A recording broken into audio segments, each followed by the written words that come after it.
Assalamualaikum warahmatullahi wabarakatuh.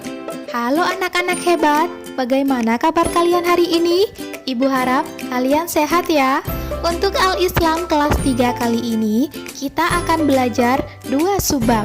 Yang pertama yaitu iman kepada malaikat Allah, dan yang kedua adalah tata cara sholat berjamaah. Subbab yang pertama adalah iman kepada malaikat Allah. Namun sebelum itu, ibu akan bertanya terlebih dahulu. Kalian tahu tidak apa artinya iman? Iman itu adalah secara bahasa berarti percaya atau meyakini. Dan artinya secara istilah yaitu meyakini dalam hati, mengucapkan dengan lisan, dan melaksanakan dengan perbuatan. Adapun rukun iman itu ada 6. Yang pertama, iman kepada Allah. Yang kedua, iman kepada malaikat. Yang ketiga, iman kepada kitab Allah. Yang keempat, iman kepada Rasul Allah. Yang kelima, iman kepada hari akhir atau hari kiamat.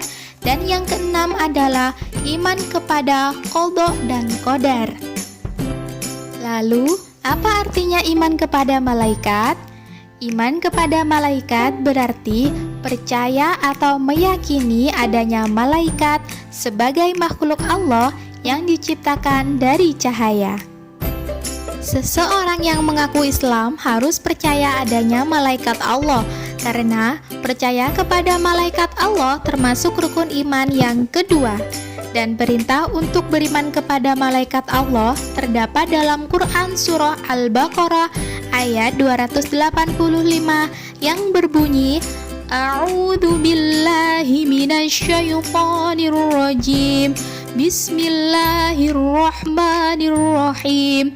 Amanar rasulu bima unzila ilaihi mir rabbihi wal mu'minun. Kullun amana billahi wa malaikatihi wa kutubihi wa rusulih. La nufarriqu baina ahadim min rusulih.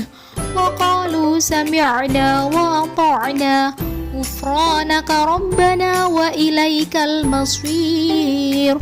Artinya, Rasul telah beriman kepada Al-Quran yang diturunkan kepadanya dari Tuhannya. Demikian pula orang-orang yang beriman, semuanya beriman kepada Allah, malaikat-malaikatnya, kitab-kitabnya, dan rasul-rasulnya. Mereka mengatakan, kami tidak membeda-bedakan antara seseorang pun dengan yang lain dari rasul-rasulnya. Dan mereka mengatakan, kami dengar dan kami taat. Mereka berdoa, ampunilah kami ya Tuhan kami, dan kepada Engkaulah tempat kami kembali. Quran Surah Al-Baqarah ayat 285. Malaikat adalah makhluk Allah yang diciptakan dari nur.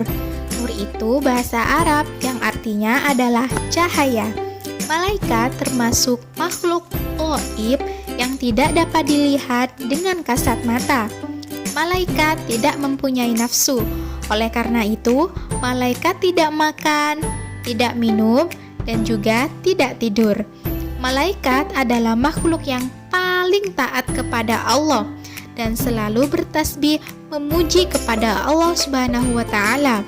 Dan malaikat itu juga tidak mempunyai akal seperti halnya manusia. Adapun perbedaan malaikat dan manusia dapat dilihat seperti pada tabel berikut ini, yaitu kalau malaikat diciptakan dari nur atau cahaya, sedangkan manusia diciptakan dari tanah liat. Malaikat adalah makhluk gaib, yaitu tidak dapat dilihat, sedangkan manusia itu dapat dilihat. Malaikat tidak mempunyai nafsu, tidak makan, tidak tidur, dan tidak minum. Adapun manusia mempunyai nafsu. Manusia bisa makan, tidur, dan juga minum. Malaikat malaikat itu selalu taat kepada Allah dan selalu memuji dan bertasbih kepada Allah Subhanahu wa Ta'ala. Sedangkan manusia ada yang taat dan ada juga yang durhaka kepada Allah. Malaikat itu tidak mempunyai akal pikiran, sedangkan manusia mempunyai akal pikiran. Jumlah malaikat Allah tidak terhingga banyaknya dan hanya Allah yang mengetahuinya. Namun yang wajib kita ketahui nama dan tugasnya ada 10 malaikat, yaitu malaikat Jibril yang bertugas untuk menyampaikan wahyu, malaikat Mikail yang bertugas untuk membagikan rezeki dan mengatur turunnya hujan, malaikat Israfil tugasnya yaitu meniup sangkakala, malaikat Izrail yang bertugas untuk mencabut nyawa, malaikat Raqib yang tugasnya yaitu mencatat amal baik manusia, malaikat Atid yang bertugas untuk mencatat amal buruk manusia, malaikat Mungkar dan Nakir yang bertugas untuk menanyai manusia di alam kubur, malaikat Malik menjaga pintu neraka, dan malaikat Ridwan yang bertugas untuk menjaga pintu surga.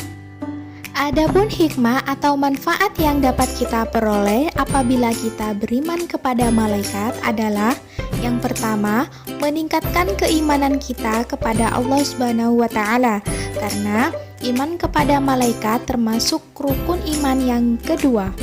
Yang kedua, suka mendoakan kebaikan dan ampunan bagi orang lain. Yang ketiga, lebih taat dan tekun beribadah kepada Allah Subhanahu wa Ta'ala, karena kita tahu ada malaikat yang telah mencatat amal baik kita. Dan yang keempat, lebih menjauhkan diri dari perbuatan dosa dan maksiat. Jadi, meskipun kita berbuat dosa tidak ada orang yang tahu, tapi ada malaikat dan Allah yang telah mencatat amal buruk kita. Oleh karena itu, kita akan berhati-hati dan tidak akan berbuat maksiat. Nah, itulah pelajaran tentang iman kepada malaikat Allah. Mudah-mudahan dengan mengimani adanya malaikat, semakin memperkuat iman kita kepada Allah Subhanahu wa Ta'ala. Sekarang kita akan beralih ke subbab yang selanjutnya, yaitu tata cara sholat berjamaah. Sholat adalah salah satu ibadah yang sangat dibutuhkan oleh hamba Allah untuk mendekatkan diri kepada Allah. Rasa dekat seorang hamba kepada Allah sebagai pencipta alam semesta akan memberikan rasa tenang dan damai di dalam dirinya.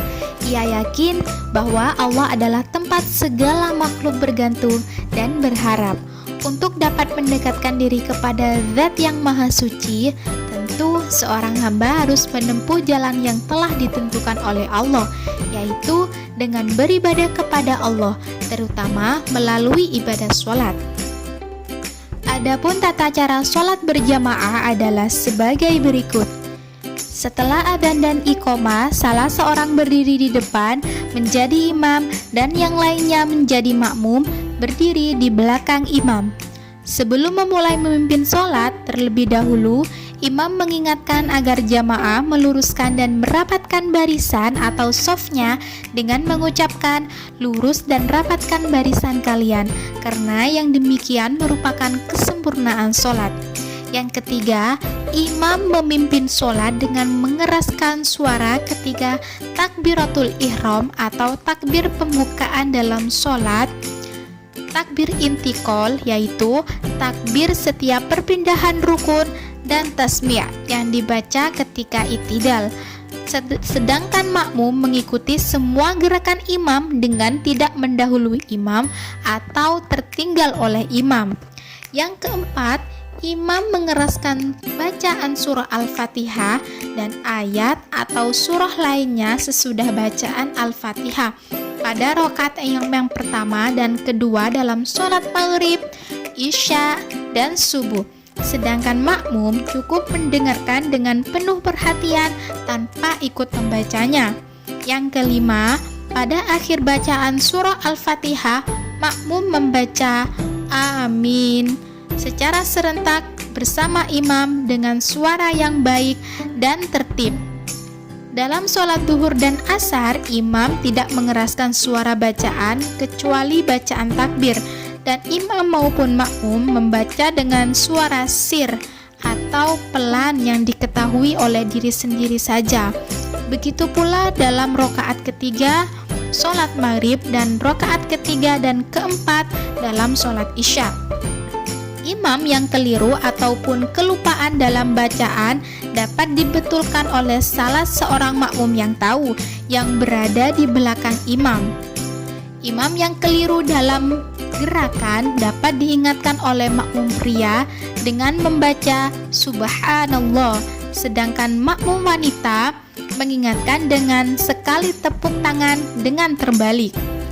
Imam yang batal dalam sholatnya, ia wajib mengundurkan diri dan digantikan oleh salah seorang makmum yang berada di belakang imam dengan cara maju selangkah ke depan mengganti posisi imam. Dan yang terakhir, setelah sholat berjamaah selesai, imam maupun makmum masing-masing membaca wirid atau zikir dan doa serta tidak mengeraskan suaranya. Selain itu, dalam sholat berjamaah juga terdapat etika atau adab dalam melakukan sholat berjamaah. Apa sajakah itu? Yaitu yang pertama, orang yang menjadi imam adalah orang yang memenuhi syarat untuk menjadi imam.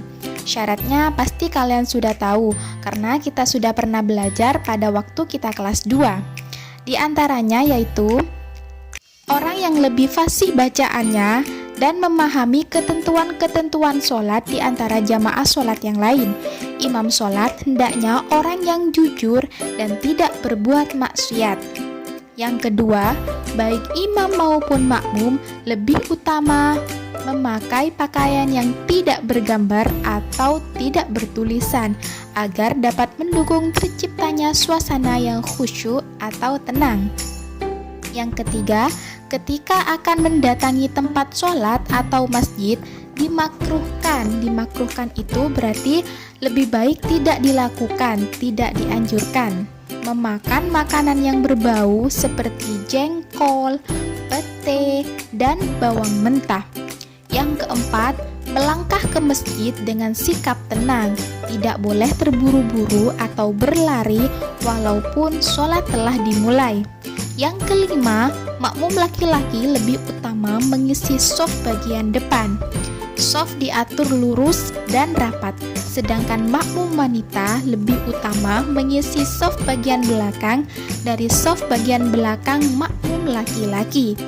Yang keenam, makmum tidak boleh membuat shaf sendiri.